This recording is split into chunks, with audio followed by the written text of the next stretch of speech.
현재 일본 정부 당국이 미군에 무리스러운 요청을 했다가 오히려 큰 논란이 되는 말을 들었는데요. 이것이 심지어 미일 간의 관계에도 장차 지속적인 문제로 발전할 수 있는 사건으로도 전해집니다. 심지어 이것은 러시아까지도 관계 있는 게 아니냐는 우려도 일각에서 제기되며 일본 비판이 나오는데요.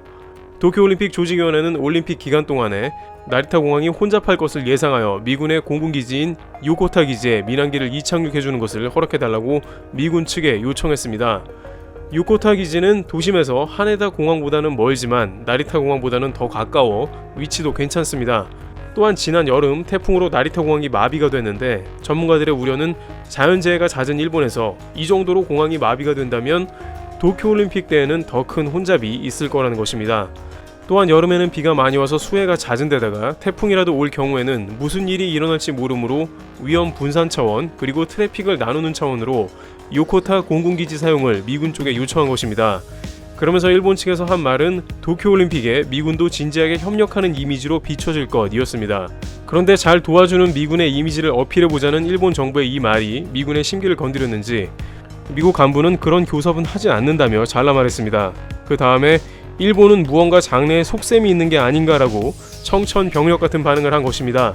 이것만 봐서는 일본에서는 그런 말을 할 수도 있지 않냐는 생각이 들고 일본 최우방이라는 미국이 외교 결례에 해당하는 말로 일본 속셈이 어쩔지 모른다는 말까지 하는 것은 너무 과도한 반응이 아닌가, 미국이 일본을 너무 홀대하는 게 아닌가 하는 의견도 나오는데요.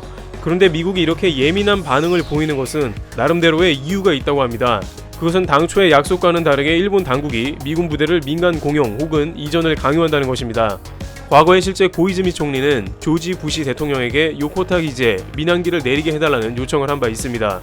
또한 오키나와 기지 관련해서 과거 일본이 오키나와 미군 기지는 절대 보장을 해준다고 굳게 약속을 했으나 나중에 와서 오키나와 민심을 제대로 컨트롤하지 못하는 일본 당국 때문에 고생을 했던 경험도 작용했다는 것입니다.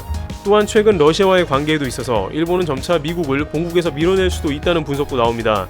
러시아는 쿠릴 열도 반환을 위해서는 일본 내부에서 다른 나라의 군대를 철수시켜야 한다고 주장하고 있습니다.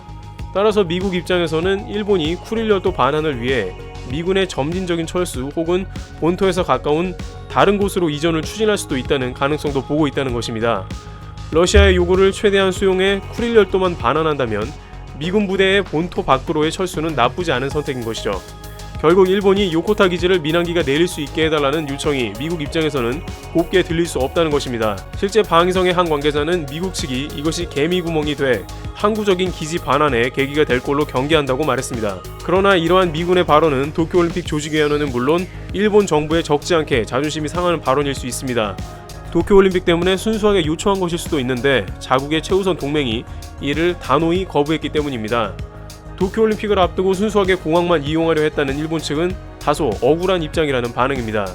일각에서는 일본 당국이 말을 계속 받고 미군은 관련한 제안은 거들떠 보지도 않는다고 전하고 있습니다. 게다가 친절하게 돕는 미군 이미지를 운운한 것은 오히려 미군의 심기를 건드렸다는 반응도 나오고 있습니다. 드래블튜브 여기서 마치겠습니다. 감사합니다.